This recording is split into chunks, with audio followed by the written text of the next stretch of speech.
Crop production and management part 2। इससे पहले part 1 के वीडियो में हम लोग ने क्रॉप प्रोडक्शन एंड मैनेजमेंट के कुछ प्रैक्टिसेस वगैरह देखी थी, जैसे प्लॉइंग क्या होता है, उसके बाद सोइंग वगैरह क्या होता है। ठीक है, तो हम उसी को कंटिन्यू करते हैं। स्टेप नंबर 4 जो है इरिगेशन का है। हर जीव को ज़िंदा रहने के लिए पानी की ज़रूरत होती है, वैसे ही पेड़ पौधे और क्रॉप्स और प्लांट्स जो होते हैं वो भी जीवित चीज़ें हैं, इसलिए इनको भी पानी की ज़रूरत पड़ती है। पानी जो है वो प्लांट के लिए एक एसेंशियल चीज़ होती है, उसके बिना उसकी ग्रोथ नहीं हो पाती है। अगर आप टाइम से क्रॉप के अंदर, पौधों के अंदर पानी नहीं देंगे तो वो सूख जाएंगे, मुरझा जाएंगे, मर जाएंगे और फसल तैयार नहीं हो पाएगी। सही फसल, अच्छी तरह से फसल तैयार करने के लिए टाइम से पानी देना बहुत ज़रूरी होता है। अगर टाइम से पानी नहीं दिया गया, अगर आपने पानी दिया लेकिन लेट कर दिया या पानी दिया लेकिन जल्दी कर दिया, तो उससे भी फसल पे फ़र्क पड़ता है। जो उसका निर्यात टाइम है, जो उसका स्टिपुलेटेड पीरियड है, उसी पीरियड के अंदर पानी की आवश्यकता होती है और उसी पीरियड के अंदर पानी देना पड़ेगा। अगर उससे पहले आपने पानी डाल दिया तो क्रॉप को सड़ के ख़त्म हो जाने की आशंका होती है, और अगर आपने ज़रूरत जब है उस समय से कुछ देर के बाद दिया तो क्रॉप जो है वो सूख के पीला पड़ जाता है और वैसे ख़त्म हो जाता है। अब इरिगेशन के जो है पहले भी ज़माने में भी कई तरीके होते थे और मॉडर्न ज़माने में भी कई तरीके हैं, उसको हम थोड़ा थोड़ा देख लेते हैं। पहले जो है वो जानवरों की मदद से या हाथ के ज़रिए से छोटे छोटे औजार यूज़ करके थोड़ा थोड़ा पानी जो है खेतों तक पहुंचाया जाता था। ये काम जो होता था बहुत टाइम कंज्यूमिंग होता था, बहुत मेहनत लगती थी। लेकिन अब इंडस्ट्रियल रिवोल्यूशन की वजह से कई सारी ऐसी मशीनें आ गई और ऐसे यंत्र उपलब्ध हैं जिससे हम लोग पानी आसानी से पहुंचा सकते हैं। उसमें कुछ जो बहुत ज़्यादा फ़ायदेमंद हैं उनको स्प्रिंकलर सिस्टम बोला जाता है, कुछ जो होते हैं वो ड्रिप इरिगेशन यूज़ करते हैं, कुछ जो है पाइप के ज़रिए से पानी पहुंचाते हैं। तो पानी जो है किसी भी तरीके से पहुंचाया जाए वो इरिगेशन कहा जाता है। स्टेप नंबर 5 जो है वो क्रॉप प्रोटेक्शन का है। क्रॉप का सुरक्षा करना। अब किस चीज़ से सुरक्षा होती है?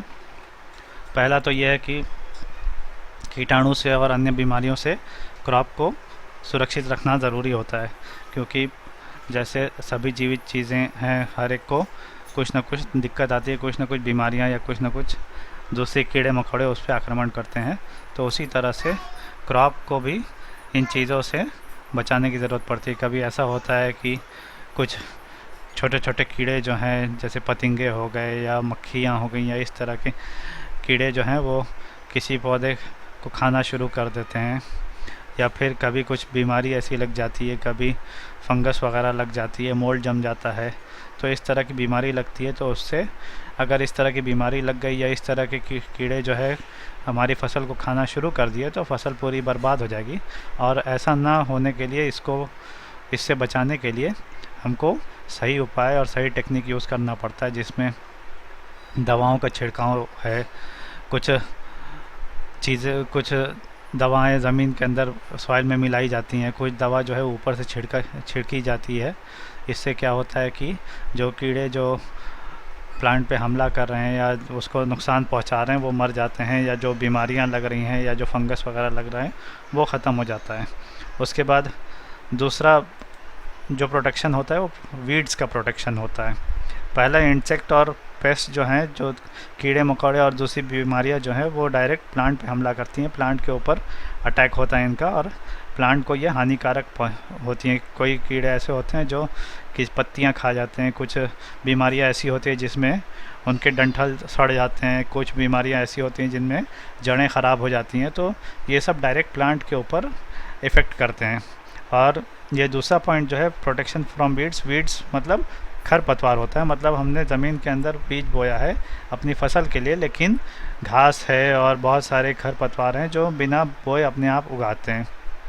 तो इससे प्लांट के ऊपर तो डायरेक्ट कोई इफ़ेक्ट नहीं होता, प्लांट का कोई डायरेक्ट नुकसान नहीं होता, बल्कि इसमें इनडायरेक्ट नुकसान होता है कि जैसे हम लोग पानी चला रहे हैं, खेत की सिंचाई कर रहे हैं कि हमारा फसल जो है अच्छी हो, लेकिन वो पानी जो है वो ये खरपतवार इस्तेमाल कर लेते हैं और प्लांट्स को वो पानी नहीं मिलता, यानी हमारी फसल के जो पौधे हैं उसको ये पानी नहीं मिल पाता। वैसे ही हम लोग खाद डालते हैं तो खाद की भी सारा इस्तेमाल जो है ये खरपतवार कर लेते हैं, तो इसका भी नुकसान इनडायरेक्टली प्लांट्स को होता है, हमारी फसल को होता है कि जो चीज़ें प्लांट्स के इस्तेमाल करने की हैं वो ये खर और पतवार इस्तेमाल कर लेते हैं और प्लांट्स को उससे पूरा जितना फ़ायदा मिलना चाहिए वो फ़ायदा नहीं मिल पाता है।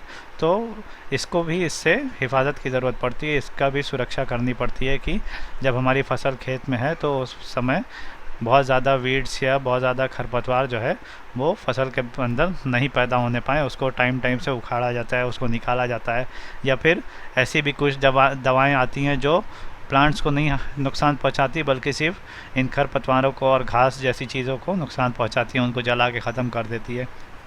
लेकिन हमेशा याद रखना चाहिए कि केमिकल जो है कहीं ना कहीं नुकसान पहुंचाता है। तो अगर आप इंसेक्ट्स या पेस्ट्स को ख़त्म करने के लिए या वीड्स को ख़त्म करने के लिए कोई केमिकल या कोई दवा का छिड़काव कर रहे हैं तो उसका कहीं ना कहीं हानि जो है फसल पे या फसल की पैदावार पे होती है। तो इसीलिए कहा जाता है कि जब भी आप बाज़ार से कोई चीज़ ख़रीद के लाओ खाने पीने की तो उसको अच्छे तरह से धो लिया करो, क्योंकि उनके ऊपर ये सब दवाएं छिड़की रहती हैं सुरक्षा प्रदान करने के लिए, उनके सुरक्षित रखने के लिए, उनको हिफाजत करने के लिए ये सब दवाएं डाली जाती हैं और वो दवा जो है उनके ऊपर रहती है। इसलिए मार्केट से जब भी कोई चीज़ आती है तो उसको अच्छी तरह से धो लेना चाहिए, फिर उसको इस्तेमाल करना चाहिए। तो अगर किसान जो है अपनी फसल का अच्छा देख रेख करता है तो उसमें ये दो बातों का भी ध्यान रखना पड़ता है उसको कि उस पर कोई कीड़े नहीं लगें, उसके ऊपर कोई बीमारी नहीं लगे, और जहाँ फसल बोई गई है या जहाँ फसल बढ़ रही है, पैदा हो रही है, वहाँ पे उस ज़मीन के ऊपर कोई दूसरी घास फूस या अन्य किसी प्रकार की खरपतवार नहीं पैदा होने पाए।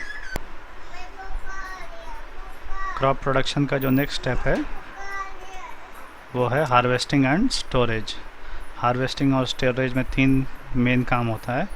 सबसे पहला होता है कटिंग ऑफ क्रॉप, दूसरा होता है कि ग्रेन को जो है उसके हस्क और चाफ से अलग किया जाता है, और तीसरा जो होता है वो ग्रेन का स्टोरेज होता है।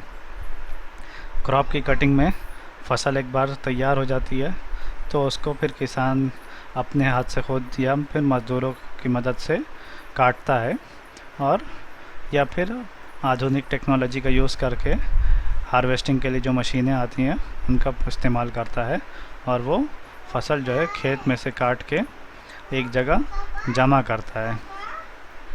मॉडर्न मशीन्स जो आती हैं वो हार्वेस्टर वगैरह के नाम से जानी जाती हैं, और वो बड़े बड़े फार्म्स के अंदर आसानी से ये काम कर देती हैं बहुत कम समय के अंदर।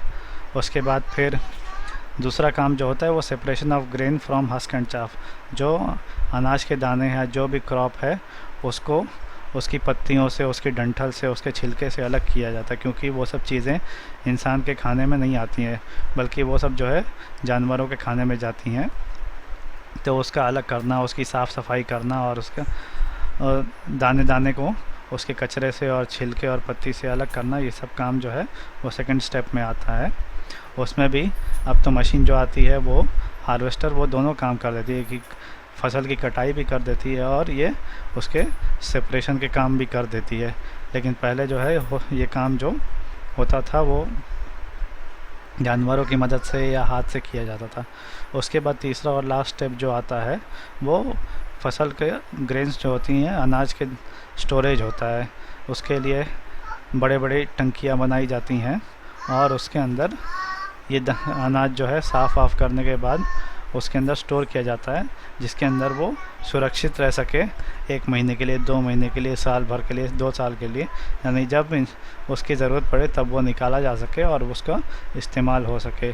ऐसी जगह बनाई जाती है कि वो ग्रेन्स जो हैं उनको अच्छे से रखा जा सके, उसमें कोई कीड़े नहीं लगें, उसमें कोई ख़राबी नहीं आए, उसकी क्वालिटी नहीं ख़राब हो, और वो जब ज़रूरत पड़े तो एकदम बेस्ट क्वालिटी की मनुष्य को अवेलेबल रहे। तो ये हमारा टॉपिक कवर हो गया है क्रॉप प्रोडक्शन एंड मैनेजमेंट का। तो ये हमने इस टॉपिक के अंदर देखा कि क्रॉप क्या होता है, उसको कैसे प्रोड्यूस किया जाता है और उसको कैसे मैनेज किया जा सकता है, और प्रोडक्शन और मैनेजमेंट के अंदर क्या क्या स्टेप्स इन्वॉल्व होते हैं शुरू से लेकर आखिर तक के, और एक किसान को ये पूरा काम करने के लिए कैसे कैसे स्टेप्स लेने पड़ते हैं और क्या क्या काम करना पड़ता है।